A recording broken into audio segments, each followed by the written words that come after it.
ಈ ಕೆಳಗಿನ ಯಾವ ಸ್ಥಳದಲ್ಲಿ ಹೂಲಾರ್ ಸರೋವರವಿದೆ? ರಾಜಸ್ಥಾನ್, ಪಂಜಾಬ್, ಉತ್ತರ ಪ್ರದೇಶ ಮತ್ತು ಜಮ್ಮು ಕಾಶ್ಮೀರ. ನಮಗೆಲ್ಲ ಗೊತ್ತು, ಇದಕ್ಕೆ ಸರಿಯಾದ ಉತ್ತರ ಜಮ್ಮು ಕಾಶ್ಮೀರ. ಜಮ್ಮು ಕಾಶ್ಮೀರದಲ್ಲಿ ನಾವು ಈ ಹೂಲಾರ್ ಸರೋವರವನ್ನು ಕಾಣಬಹುದು. ಹೂಲಾರ್ ಸರೋವರ ಜಮ್ಮು ಕಾಶ್ಮೀರದಲ್ಲಿದೆ. ಹಾಗೂ ಈ ಹೂಲಾರ್ ಸರೋವರವು ಏಷ್ಯಾದ ಅತಿದೊಡ್ಡ ಶುದ್ಧ ನೀರಿನ ಸರೋವರಗಳಲ್ಲಿ ಒಂದಾಗಿದೆ. ಇದು ಭಾರತದ ಜಮ್ಮು ಕಾಶ್ಮೀರದ ಬಂಡೀಪೋರ ಜಿಲ್ಲೆಯಲ್ಲಿದೆ. ಬಂಡೀಪೋರ ಎನ್ನುವಂತಹ ಜಿಲ್ಲೆಯಲ್ಲಿದೆ. ಟೆಕ್ಟೋನಿಕ್ ಚಟುವಟಿಕೆಯ ಪರಿಣಾಮವಾಗಿ ಸರೋವರದ ಜಲನಯನ ಪ್ರದೇಶವು ರೂಪುಗೊಂಡಿತು ಮತ್ತು ಇದನ್ನು ಜೇಲಂ ನದಿಯಿಂದ ಘೋಷಿಸಲಾಗುತ್ತದೆ. ಸರೋವರದ ಗಾತ್ರವು ಕಾಲೋಚಿತವಾಗಿ 12ರಿಂದ 100 ಚದುರ ಮೈಲಿನವರೆಗೆ ಬದಲಾಗುತ್ತದೆ. ಮೋಸ್ಟ್ ಇಂಪಾರ್ಟೆಂಟ್, ಇದು ಯಾವ ನದಿಯಿಂದ ಘೋಷಿಸಲಾಗಿದೆ ಅಂದರೆ ಜೇಲಂ ನದಿ, ಹಾಗೂ ಕಂಡುಬರುವುದು ಜಮ್ಮು ಕಾಶ್ಮೀರ. ಇದು ಮೋಸ್ಟ್ ಇಂಪಾರ್ಟೆಂಟು. ಹಾಗೂ ಇದು ಒಂದು ಏಷ್ಯಾದ ಅತಿದೊಡ್ಡ ಶುದ್ಧ ನೀರಿನ ಸರೋವರ, ಹೂಲಾರ್ ಸರೋವರ. ನರ್ಮದಾ ನದಿ. ಈ ನರ್ಮದಾ ನದಿಯ ಹುಟ್ಟುವ ಜಾಗ ಎಲ್ಲಿ ಅಂತ ನೋಡಿ. ಸಾತ್ಪುರ, ಅಮರಕಂಟಕ, ಬ್ರಹ್ಮಗಿರಿ, ಪಶ್ಚಿಮ ಘಟ್ಟದ ಇಳಿಜಾರು. ಸರಿಯಾದ ಉತ್ತರ ನಮಗೆಲ್ಲ ಗೊತ್ತು, ಅಮರಕಂಟಕ. ನರ್ಮದಾ ನದಿಯ ಹುಟ್ಟುವ ಜಾಗ ಈ ಅಮರಕಂಟಕ ಎನ್ನುವಂತಹ ಜಾಗದಲ್ಲಿ ಈ ನರ್ಮದಾ ನದಿಯು ಹುಟ್ಟುತ್ತದೆ. ಈ ನರ್ಮದಾ ನದಿಯು ಮಧ್ಯ ಭಾರತದಲ್ಲಿ ಹರಿಯುವಂತಹ ಒಂದು ನದಿಯಾಗಿದೆ. ಇದು ಈ ಮಧ್ಯಪ್ರದೇಶ, ಗುಜರಾತ್ ರಾಜ್ಯಗಳ ಮೂಲಕ ಹರಿದು ಅರಬ್ಬಿ ಸಮುದ್ರವನ್ನು ಸೇರುತ್ತದೆ. ಮಧ್ಯಪ್ರದೇಶ ಮತ್ತು ಗುಜರಾತ್ ರಾಜ್ಯಗಳ ಹರಿದು ಅರಬ್ಬಿ ಸಮುದ್ರವನ್ನು ಸೇರುತ್ತದೆ. ಇದು ಭಾರತ ಉಪಖಂಡದ 5ನೇ ಅತಿದೊಡ್ಡ ನದಿಯಾಗಿದೆ. 5ನೇ ಅತಿದೊಡ್ಡ ನದಿಯಾಗಿದೆ. ನರ್ಮದಾ ನದಿಯು ಉತ್ತರ ಮತ್ತು ದಕ್ಷಿಣ ಭಾರತಗಳ ನಡುವೆ ಸಾಂಪ್ರದಾಯಿಕ ಎಲ್ಲೆಯನ್ನು ಎಂದು ಪರಿಗಣಿಸಲಾಗಿದೆ. ಅಂದರೆ ಈಗ ಒಂದು ಇಂಡಿಯಾ ಇದೆ ಅಂತ ನಾವು ಕರಿತಾ ಬಂದಾಗ, ಈಗ ಮಧ್ಯಭಾಗದಲ್ಲಿ, ಈಗ ದಕ್ಷಿಣ ಮತ್ತು ಉತ್ತರದ ಮಧ್ಯಭಾಗದಲ್ಲಿ, ಅಂದರೆ ಮಧ್ಯಭಾಗದಲ್ಲಿ ಬರ್ತಕ್ಕಂಥ ಕೆಲವು ಪ್ರಮುಖ ರಾಜ್ಯಗಳಾದಂತಹ ಮಧ್ಯಪ್ರದೇಶ ಮತ್ತು ಗುಜರಾತ್, ಈ ರಾಜ್ಯಗಳ ನಡುವೆ ಹರಿಯುತ್ತದೆ. ಸೊ ಇದು ಉತ್ತರ ಮತ್ತು ದಕ್ಷಿಣ ಭಾರತದ ಒಂದು ಡಿವೈಡರ್ ಆಗುವ ಸಮೇತ ಈ ನದಿ ಹರಿಯುತ್ತದೆ, ನರ್ಮದಾ ನದಿ. ನೋಡಿ, ಈ ಕೆಳಗಿನವುಗಳಲ್ಲಿ ಯಾವುದು ಪೆನಿನ್ಸುಲಾರ್ ಭಾರತದ ಉದ್ದದ ನದಿ? ಪೆನಿನ್ಸುಲಾರ್ ಅಂದರೆ ಏನಿಲ್ಲ, ನಿಮ್ಮ ದಕ್ಷಿಣ ಭಾರತದ ಅಂತ, ದಕ್ಷಿಣ ಭಾರತದ ಅತ್ಯಂತ ಉದ್ದವಾದ ನದಿ. ನೋಡಿ, ನರ್ಮದಾ, ಗೋದಾವರಿ, ಕೃಷ್ಣ, ಮಹಾನದಿ. ಸರಿಯಾದ ಉತ್ತರ ಗೋದಾವರಿ ನದಿ. ಈ ಗೋದಾವರಿ ನದಿಯು ನೋಡಿ, ಈ ಥರ ಮಹಾರಾಷ್ಟ್ರ ಮತ್ತು ತೆಲಂಗಾಣದ ಮೂಲಕ ಇದು ಹರಿದು ಬರುತ್ತೆ. ಈ ಗೋದಾವರಿ ನದಿಯು ನಾವು ಮ್ಯಾಪ್ನಲ್ಲಿ ನೋಡಿದರೆ, ಈ ಗೋದಾವರಿ ನದಿಯು ದಕ್ಷಿಣ ಅಥವಾ ಈ ಮಧ್ಯ ಭಾರತದ ಒಂದು ನದಿ. ಇದು ಮಹಾರಾಷ್ಟ್ರದ ಪಶ್ಚಿಮ ರಾಜ್ಯದಲ್ಲಿ ಆರಂಭವಾಗಿ ಆಂಧ್ರ ಮತ್ತು ತೆಲಂಗಾಣ ರಾಜ್ಯ ಮೂಲಕ ಹರಿದು ಬಂಗಾಳ ಕೊಲ್ಲಿಯನ್ನು ಸೇರುತ್ತದೆ. ಇದು ಮಹಾರಾಷ್ಟ್ರದಲ್ಲಿ ಹುಟ್ಟಿ ಆಂಧ್ರ ಮತ್ತು ತೆಲಂಗಾಣ ಮೂಲಕ ಹರಿದು ಬಂಗಾಳವನ್ನು ಸೇರುತ್ತದೆ. ಸುಮಾರು 1465 ಕಿಲೋಮೀಟರ್ ಉದ್ದದ ಇದು ಗಂಗಾ ನದಿಯ ನಂತರ ಅತಿ ದೊಡ್ಡ ನದಿಯಾಗಿದೆ. ಭಾರತದ 2ನೇ ದೊಡ್ಡ ನದಿಯು ಮತ್ತು ದಕ್ಷಿಣ ಭಾರತದ ಅತ್ಯಂತ ದೊಡ್ಡ ನದಿ. ಭಾರತದ 2ನೇ ದೊಡ್ಡ ನದಿ ಗೋದಾವರಿ, ಹಾಗೂ ದಕ್ಷಿಣ ಭಾರತದ ಅತ್ಯಂತ ದೊಡ್ಡವಾದ ನದಿ ಗೋದಾವರಿ ನದಿ. ನೆಕ್ಸ್ಟು, ಈ ಕೆಳಗಿನ ಯಾವ ಸರೋವರ ಉಪ್ಪು ನೀರಿನ ಸರೋವರ ಆಗಿದೆ? ನೋಡಿ, ಸಾಂಬಾರ್, ಹೂಲಾರ್, ದಾಲ್, ಗೋಬಿಂದ್ ಸಾಗರ. ನಾವು ಈಗಲೇ ಹೂಲಾರ್ ಸರೋವರ ಬಗ್ಗೆ ಎಕ್ಸ್ಪ್ಲನೇಷನನ್ನು ಮಾಡಿದೆ. ನೆಕ್ಸ್ಟ್, ಇದಕ್ಕೆ ಸರಿಯಾದ ಉತ್ತರ ಸಾಂಬಾರ್ ಸರೋವರ. ಈ ಸಾಂಬಾರ್ ಸರೋವರವು ನಾವು ಇಲ್ಲಿ ನೋಡ್ತಿದ್ದೀವಿ, ನಾವು ಮ್ಯಾಪಲ್ಲಿ ತೋರಿಸಿದ್ದೀನಿ. ಈ ಸಾಂಬಾರ್ ಸರೋವರ ಈಗ ಬ್ಲೂ ಅಲ್ಲಿ ಏನು ತೋರಿಸ್ತೀವೋ ಇವೆಲ್ಲ ಇದು ಸರೋವರ, ನೀರಿನ ಜಾಗ. ಹೀಗಾದರೆ ಈ ಸಾಂಬಾರ್ ಸರೋವರವು ಭಾರತದ ಅತಿದೊಡ್ಡ ಒಳನಾಡಿನ ಉಪ್ಪು ಸರೋವರ. ಸಾಂಬಾರ್ ಸಾಲ್ಟ್ ಸರೋವರವು ಜೈಪುರ ನಗರದ ನೈಋತ್ಯ ದಿಕ್ಕಿನಲ್ಲಿ, ರಾಜಸ್ಥಾನದ ಜೈಪುರ ನಗರದ ನೈಋತ್ಯ ದಿಕ್ಕಿನಲ್ಲಿ 80 ಕಿಲೋಮೀಟರ್ ಮತ್ತು ರಾಜಸ್ಥಾನದ ಅಜ್ಮೀರ್ನಿಂದ 64 ಕಿಲೋಮೀಟರ್. ಜೈಪುರದಿಂದ 80 ಕಿಲೋಮೀಟರು, ಅಜ್ಮೀರ್ನಿಂದ 64 ಕಿಲೋಮೀಟರ್ ದೂರದಲ್ಲಿದೆ. ಇದು ಐತಿಹಾಸಿಕ ಸಾಂಬಾರ್ ಲೇಕ್ ಟೌನ್ ಅನ್ನು ಸುತ್ತುವರೆದಿದೆ. ಸಾಂಬಾರ್ ಲೇಕ್ ಟೌನ್ ಎನ್ನುವಂತಹ ಒಂದು ನಗರವನ್ನು ಈ ಸಾಂಬಾರ್ ಸರೋವರವು ಸುತ್ತುವರೆದಿದೆ. ನೋಡಿ, ಈ ಕೆಳಗಿನ ನದಿಗಳಲ್ಲಿ ಯಾವುದು ಬಿರುಕು ಕಣಿವೆ ರಿಫ್ಟ್ ವ್ಯಾಲಿ ಅಂತ ಹೇಳ್ತೀವಿ, ರಿಫ್ಟ್ ವ್ಯಾಲಿಯ ಮೂಲಕ ಹರಿಯುತ್ತದೆ? ದಾಮೋದರ್, ತಾಪಿ, ತುಂಗಭದ್ರಾ, ಎ ಮತ್ತು ಬಿ. ಸರಿಯಾದ ಉತ್ತರ ಎ ಮತ್ತು ಬಿ. ದಾಮೋದರ್ ಮತ್ತು ತಾಪಿ ಅಥವಾ ತಪತಿ ಅಂತಲೂ ಕರಿತೇವೆ ನಾವು. ದಾಮೋದರ್ ಮತ್ತು ಈ ತಾಪಿ ನದಿಗಳು ರಿಫ್ಟ್ ವ್ಯಾಲಿ, ಬಿರುಕು ಕಣಿವೆ ಅಂತ ಕರಿತೀವಿ, ಈ ರಿಫ್ಟ್ ವ್ಯಾಲಿಯ ಮೂಲಕ ಹರಿಯುತ್ತವೆ. ನೋಡಿ, ಮೂರು ಬದಿಗಳಲ್ಲಿ ಸಮುದ್ರದಿಂದ ಸುತ್ತುವರೆದಿರುವ ಭೂಮಿಯನ್ನು ಏನೆಂದು ಕರೆಯುತ್ತೇವೆ? ಒಂದು ಕಡೆ ಭೂಮಿ ಇದೆ ಮತ್ತು ಇದನ್ನು ಮೂರು ಕಡೆ ಸಮುದ್ರದಿಂದ ಸುತ್ತುವರೆದಂತಹ ಈ ಭೂಮಿಯನ್ನು ನಾವು ಏನೆಂದು ಕರೆಯುತ್ತೇವೆ? ಕೋಸ್ಟ್, ಪೆನಿನ್ಸುಲಾ, ದ್ವೀಪ, ಮೇಲಿನ ಯಾವುದೂ ಅಲ್ಲ.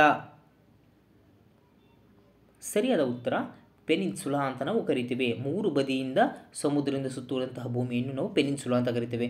ಅದೇ ನಾಲ್ಕು ಭಾಗದಿಂದ ಸುತ್ತುವರೆದಿದ್ದರೆ ನಾವು ಅದನ್ನು ದ್ವೀಪ ಅಂತ ನಾವು ಕರಿತೇವೆ.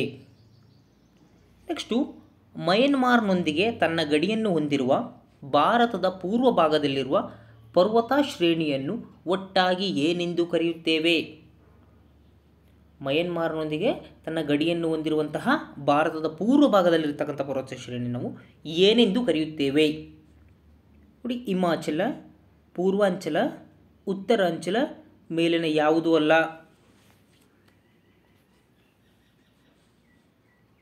ಸರಿಯಾದ ಉತ್ತರ ಪೂರ್ವಾಂಚಲ ಅಂತ ನಾವು ಕರಿತೇವೆ. ಮಯನ್ಮಾರ್ನೊಂದಿಗೆ ತನ್ನ ಗಡಿಯನ್ನು ಹೊಂದಿರತಕ್ಕಂಥ ಈ ಪೂರ್ವ ಭಾಗದಲ್ಲಿರುವ ಶ್ರೇಣಿಗಳಿಗೆ ಪೂರ್ವಾಂಚಲ ಅಂತ ಕರಿತೇವೆ. ನೆಕ್ಸ್ಟು, ಗೋವಾದ ದಕ್ಷಿಣಕ್ಕಿರುವ ಪಶ್ಚಿಮ ಕರಾವಳಿಯ ಪಟ್ಟಿಯನ್ನು ಏನೆಂದು ಕರೆಯುತ್ತೇವೆ? ಗೋವಾದ ಪಶ್ಚಿಮಕ್ಕೆ ಇರುವಂತಹ ಕರಾವಳಿಯನ್ನು ನಾವು ಏನೆಂದು ಕರಿತೇವೆ? ನೋಡಿ, ಕೋರಮಂಡಲ್, ಕನ್ನಡ, ಕೊಂಕಣ, ಉತ್ತರ ಸರ್ಕಾರ್. ಸರಿಯಾದ ಉತ್ತರ ಕನ್ನಡ್. ಗೋವಾದ ದಕ್ಷಿಣ ದಿಕ್ಕಿನಲ್ಲಿರುವ ಪಶ್ಚಿಮ ಕರಾವಳಿ, ಗೋವಾದ ದಕ್ಷಿಣ ದಿಕ್ಕಿನಲ್ಲಿರತಕ್ಕಂತಹ ಪಶ್ಚಿಮ ಕರಾವಳಿಯನ್ನು ನಾವು ಏನೆಂದು ಕರಿತೇವೆ? ಕನ್ನಡ್. ಪೂರ್ವಘಟ್ಟದ ಅತಿ ಎತ್ತರದ ಶಿಖರ ಯಾವುದು? ಪೂರ್ವಘಟ್ಟದ ಅತಿ ಎತ್ತರವಾದ ಶಿಖರ ಯಾವುದು? ನೋಡಿ, ಅನೆಮುಡಿ, ಆರ್ಮಕೊಂಡ, ಕಾಂಚನಜುಂಗ, ಕಾಸಿ. ನೋಡಿ, ಸರಿಯಾದ ಉತ್ತರವನ್ನು ಹೇಳಿ. ಪೂರ್ವಘಟ್ಟದ ಅತ್ಯಂತ ಎತ್ತರವಾದ ಶಿಖರ ಆರ್ಮಗೊಂಡ. ಆರ್ಮಗೊಂಡವು ಪೂರ್ವಘಟ್ಟದ ಅತಿ ಎತ್ತರವಾದ ಶಿಖರವಾಗಿದೆ. ನೋಡಿ, ಟ್ರಾಫಿಕ್ ಆಫ್ ಕ್ಯಾನ್ಸರ್ ಈ ಕೆಳಗಿನ ಯಾವ ರಾಜ್ಯಗಳಲ್ಲಿ ಹಾದು ಹೋಗುವುದಿಲ್ಲ? ಟ್ರಾಫಿಕ್ ಆಫ್ ಕ್ಯಾನ್ಸರ್ 8 ರಾಜ್ಯಗಳ ಮೂಲಕ ಹಾದು ಹೋಗುತ್ತದೆ. ಹಾಗಾದರೆ ಈ ಕೆಳಗಿನ ಯಾವ ರಾಜ್ಯಗಳಲ್ಲಿ ಹಾದು ಹೋಗುವುದಿಲ್ಲ? ನೋಡಿ, ರಾಜಸ್ಥಾನ್, ಛತ್ತೀಸ್ಗಢ, ಒಡಿಶಾ, ತ್ರಿಪುರಾ. ಸರಿಯಾದ ಉತ್ತರ ಒಡಿಶಾ ರಾಜ್ಯದ ಮೂಲಕ ಹೋಗುವುದಿಲ್ಲ. Traffic of cancer Rajasthan, Chhattisgarh ಮತ್ತು ತ್ರಿಪುರದ ಮೂಲಕ ಇದು ಹಾದು ಹೋಗುತ್ತದೆ. ನೆಕ್ಸ್ಟು, ಭಾರತದ ಪೂರ್ವ ತುದಿಯ ರೇಖಾಂಶ ಯಾವುದು? ಭಾರತದ ಪೂರ್ವ ತುದಿಯ ರೇಖಾಂಶ ಯಾವುದು? ಸರಿಯಾದ ಉತ್ತರ 68 ಡಿಗ್ರಿ 7 ಮಿನಿಟ್ ಅಥವಾ ಸೆಕೆಂಡ್ ಅಂತ ನಾವು ಕರಿತೀವಿ. ಇದು ಈಸ್ಟಲ್ಲಿರ್ತಕ್ಕಂಥದ್ದು ಭಾರತದ್ದು 68.7. ನೆಕ್ಸ್ಟು, ಈ ಕೆಳಗಿನ ಯಾವ ದೇಶವು ಭಾರತೀಯ ರಾಜ್ಯವಾದ ಉತ್ತರಾಖಂಡ, ಉತ್ತರ ಪ್ರದೇಶ, ಬಿಹಾರ, ಪಶ್ಚಿಮ ಬಂಗಾಳ ಮತ್ತು ಸಿಕ್ಕಿಂನೊಂದಿಗೆ ಸಾಮಾನ್ಯ ಗಡಿಯನ್ನು ಹಂಚಿಕೊಂಡಿದೆ? ಸರಿಯಾದ ಉತ್ತರ ನೇಪಾಳ. ನೇಪಾಳವು ಯಾವ್ಯಾವ ಜೊತೆಗೆ ಅಂದರೆ ಉತ್ತರಾಖಂಡ, ಉತ್ತರ ಪ್ರದೇಶ, ಬಿಹಾರ, ಪಶ್ಚಿಮ ಬಂಗಾಳ ಮತ್ತು ಸಿಕ್ಕಿಂ ಇದರ ಜೊತೆಗೆ ಸಾಮಾನ್ಯ ಗಡಿಯನ್ನು ಹಂಚಿಕೊಂಡಿದೆ. ನೆಕ್ಸ್ಟ್, ನೀವು ಬೇಸಿಗೆ ರಜೆಗಾಗಿ ಸೂಕ್ತವಾಗಿರುವ ಕವರಟ್ಟಿಯನ್ನು ಭೇಟಿ ನೀಡಲು ಆರಿಸಿದರೆ ಈ ಕೆಳಗಿನ ಯಾವ ಕೇಂದ್ರಾಡಳಿತ ಪ್ರದೇಶಕ್ಕೆ ನೀವು ಭೇಟಿ ನೀಡಬೇಕಾಗುತ್ತದೆ? ಅಂದರೆ ಕವರಟ್ಟಿ ಇರುವಂತಹ ಒಂದು ಪ್ಲೇಸ್ ಯಾವುದು ಅಂತ. ಸರಿಯಾದ ಉತ್ತರ ಲಕ್ಷದ್ವೀಪ. ಲಕ್ಷದ್ವೀಪದ ರಾಜಧಾನಿಯೇ ಕವರಟ್ಟಿ. ಕವರಟ್ಟಿನ ನೀವು ನೋಡಬೇಕು ಅಂದರೆ ಲಕ್ಷದ್ವೀಪಕ್ಕೆ ಹೋಗಬೇಕು. ನೆಕ್ಸ್ಟ್, ಈ ಕೆಳಗಿನವುಗಳಲ್ಲಿ ಯಾವುದು ಭಾರತದೊಂದಿಗೆ ಭೂಗಡಿಯನ್ನು ಹಂಚಿಕೊಳ್ಳುವುದಿಲ್ಲ? ನೋಡಿ, ಭೂತಾನ್, ಬಾಂಗ್ಲಾದೇಶ್, ತಜಿಕಿಸ್ತಾನ್, ನೇಪಾಳ. ಸರಿಯಾದ ಉತ್ತರ ತಜಿಕಿಸ್ತಾನ್ ಭಾರತದೊಂದಿಗೆ ಭೂಗಡಿಯನ್ನು ಹಂಚಿಕೊಂಡಿಲ್ಲ. ಭೂತಾನ್, ಬಾಂಗ್ಲಾ, ನೇಪಾಳ, ಇದ್ರ ಜೊತೆಗೆ ಪಾಕಿಸ್ತಾನ, ಅಫ್ಘಾನಿಸ್ತಾನ, ಚೀನಾ, ಮಯನ್ಮಾರ್ ಇವೆಲ್ಲವೂ ಸಮೇತ ಭಾರತದೊಂದಿಗೆ ಭೂಗಡಿಯನ್ನು ಹಂಚಿಕೊಂಡಿದ್ದಾವೆ. ನೆಕ್ಸ್ಟು, ಈ ಕೆಳಗಿನವುಗಳಲ್ಲಿ ಯಾವುದು ದಕ್ಷಿಣ ಅಂಚಿನ ಹಿಮಾಲಯ ಎಂದು ಕರೆಯುತ್ತೇವೆ? ದಕ್ಷಿಣ ಅಂಚಿನ ಹಿಮಾಲಯ ನಾವು ಸಿವಾಲಿಕ್ಸ್, ಹಿಮಾದ್ರಿ, ಹಿಮಾಚಲ್ ಮೇಲಿನ ಯಾವುದೂ ಅಲ್ಲ. ಸರಿಯಾದ ಉತ್ತರ ಸಿವಾಲಿಕ್ಸ್ ಅಂತ ನಾವು ಕರಿತೇವೆ. ದಕ್ಷಿಣ ಅಂಚಿನ ಹಿಮಾಲಯವನ್ನು ಏನೆಂದು ಕರೆಯುತ್ತೇವೆ ಅಂತ ಕೇಳಿದರೆ, ದಕ್ಷಿಣ ಅಂಚಿನ ಹಿಮಾಲಯವನ್ನು ಸಿವಾಲಿಕ್ಸ್ ಎಂದು ಕರೆಯುತ್ತೇವೆ. ಸಹ್ಯಾದ್ರಿಯ ಇನ್ನೊಂದು ಹೆಸರೇನು? Most important and most repeated ಪ್ರಶ್ನೆ. ಸಹ್ಯಾದ್ರಿಯ ಇನ್ನೊಂದು ಹೆಸರು ಏನು? ನಾವು ಪಶ್ಚಿಮ ಘಟ್ಟಗಳಿಗೆ ಸಹ್ಯಾದ್ರಿ ಬೆಟ್ಟಗಳು ಅಂತಲೂ ಕರಿತೇವೆ. ನೆಕ್ಸ್ಟು, ಪಾಕ್ ಜಲಸಂಧಿ ಎಲ್ಲಿದೆ? ಸರಿಯಾದ ಉತ್ತರ ಭಾರತ ಮತ್ತು ಶ್ರೀಲಂಕಾ ನಡುವೆ ಪಾಕ್ ಜಲಸಂಧಿ ಇದೆ. ನೆಕ್ಸ್ಟು, ಅರೇಬಿಯನ್ ಸಮುದ್ರದಲ್ಲಿನ ಭಾರತೀಯ ದ್ವೀಪಗಳ ಜನಪ್ರಿಯ ಹೆಸರು ಈ ಕೆಳಗಿನವಲ್ಲಿ ಯಾವುದು? ಅರೇಬಿಯನ್ ಸಮುದ್ರದಲ್ಲಿ ಕಂಡುಬರ್ತಕ್ಕಂಥ ನಮ್ಮ ಭಾರತೀಯ ದ್ವೀಪಗಳು ಯಾವುವು ಅಂತ ನೋಡಿ. ಅಂಡಮಾನ್ ನಿಕೋಬಾರ್, ಲಕ್ಷದ್ವೀಪ, ಮಾಲ್ಡೀವ್ಸ್. ಇದು ಎ ಆ್ಯಂಡ್ ಬಿ. ನೋಡಿ, ಇದಕ್ಕೆ ಸರಿಯಾದ ಉತ್ತರ ಲಕ್ಷದ್ವೀಪಗಳು. ಅರಬ್ಬಿ ಸಮುದ್ರದಲ್ಲಿ ಲಕ್ಷದ್ವೀಪಗಳನ್ನು ನಾವು ಕಾಣಬಹುದು. ಈ ಕೆಳಗಿನವುಗಳಲ್ಲಿ ಯಾವುದು ಭಾರತದ ಅತ್ಯಂತ ಹಳೆಯ ಪರ್ವತ ಶ್ರೇಣಿ? ಮೋಸ್ಟ್ ಇಂಪಾರ್ಟೆಂಟ್ ಆ್ಯಂಡ್ ಅಷ್ಟೇ ರಿಪೀಟೆಡ್ ಪ್ರಶ್ನೆ ಇದು.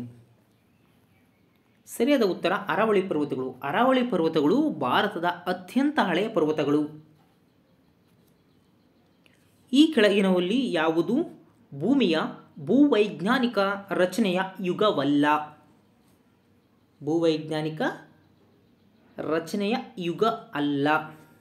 ನೋಡಿ, ಅಜೋಯಿಕ್ ನಿರ್ಜೀವ ಯುಗ ಅಂತ ಕರಿತೀವಿ, ಪ್ಯಾಲಿಯೋಜೋಯಿಕ್, ಮೆಸೋಜೋಯಿಕ್, ಕ್ಯಾಂಬ್ರಿಯನ್.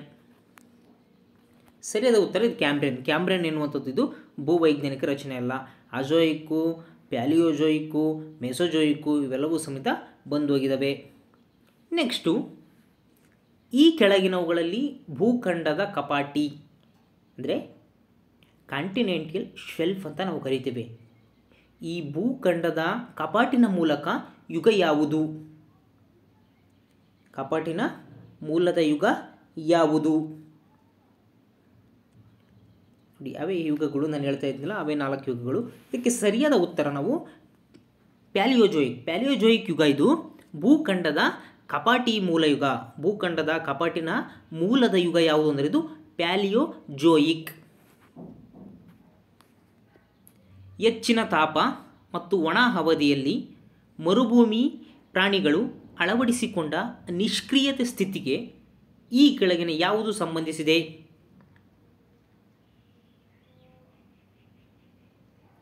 ಸರಿಯಾದ ಉತ್ತರ ಎಸ್ಟಿವೇಷನ್ ಅಂತ ಕರಿತೇವೆ. ಏಕೆಂದರೆ ಮರುಭೂಮಿಯಲ್ಲಿ ಅತಿ ಹೆಚ್ಚಿನ ತಾಪ ಮತ್ತು ಒಣಾವಧಿಯಲ್ಲಿ ಈ ಮರುಭೂಮಿಯಲ್ಲಿರ್ತಕ್ಕಂಥ ಪ್ರಾಣಿಗಳು ಅಳವಡಿಸಿಕೊಂಡಿರ್ತಕ್ಕಂಥ ಒಂದು ನಿಷ್ಕ್ರಿಯತೆ ಸ್ಥಿತಿ, ಅದಕ್ಕೆ ನಾವು ಎಸ್ಟಿವೇಷನ್ ಅಂತ ಕರಿತೇವೆ. ಜೈವಿಕ ಸಂಪನ್ಮೂಲಗಳು ಮತ್ತು ಅಜೈವಿಕ ಸಂಪನ್ಮೂಲಗಳ ಬಗ್ಗೆ ಈ ಕೆಳಗಿನ ಯಾವ ಹೇಳಿಕೆ ಸರಿಯಾಗಿವೆ? ವಿಡಿಯೋ ಪಾಸ್ ಮಾಡಿ ನೀವೆಲ್ಲ ಆಪ್ಷನ್ಸ್ಗಳನ್ನ ಓದಿ ಆಮೇಲೆ ನೀವು ಸರಿಯಾದ ಉತ್ತರವನ್ನು ಹೇಳಿ. ಯಾಕಂದರೆ ಸ್ವಲ್ಪನೇ ಡಿಫ್ರೆನ್ಸ್ ಇರುತ್ತೆ, ಕನ್ಫ್ಯೂಸ್ ಆಗುತ್ತೆ ಅಂತ ಅದೇ ಥರ ಕೊಟ್ಟಿನ ಸರಿಯಾದ ಉತ್ತರ ಮಾತ್ರ ಹೇಳ್ತೇನೆ. ಜೈವಿಕ ಸಂಪನ್ಮೂಲಗಳು ಮತ್ತು ಅಜೈವಿಕ ಸಂಪನ್ಮೂಲಗಳ ಬಗ್ಗೆ ಸರಿಯಾದ ಹೇಳಿಕೆ ಆಪ್ಷನ್ಸ್ ಬಿ. ಏನು ಅಂದರೆ, ಎಲ್ಲ ಅಜೈವಿಕ ಸಂಪನ್ಮೂಲಗಳು ನವೀಕರಿಸಲಾಗದವು, ಆದರೆ ಕೆಲವು ಜೈವಿಕ ಸಂಪನ್ಮೂಲಗಳು ನವೀಕರಿಸಲಾಗದವು. ಅಲ್ಲಿ ಎಲ್ಲ ಜೈವಿಕ ಸಂಪನ್ಮೂಲಗಳು ಸಮೇತ ನಾವು ನವೀಕರಿಸಲು ಸಾಧ್ಯವಿಲ್ಲ, ಆದರೆ ಕೆಲವು ಜೈವಿಕ ಸಂಪನ್ಮೂಲಗಳನ್ನು ನಾವು ನವೀಕರಿಸಲು ಸಾಧ್ಯವಿಲ್ಲ. ಅಂದರೆ ಕೆಲವು ಜೈವಿಕ ಸಂಪನ್ಮೂಲಗಳನ್ನು ನವೀಕರಿಸಬಹುದು, ಕೆಲವು ಜೈವಿಕ ಸಂಪನ್ಮೂಲಗಳನ್ನು ನಾವು ನವೀಕರಿಸಲು ಸಾಧ್ಯವಿಲ್ಲ. ಆದರೆ ಅಜೈವಿಕ ಸಂಪನ್ಮೂಲಗಳನ್ನು ನಾವು ನವೀಕರಿಸಲು ಸಾಧ್ಯನೇ ಇಲ್ಲ.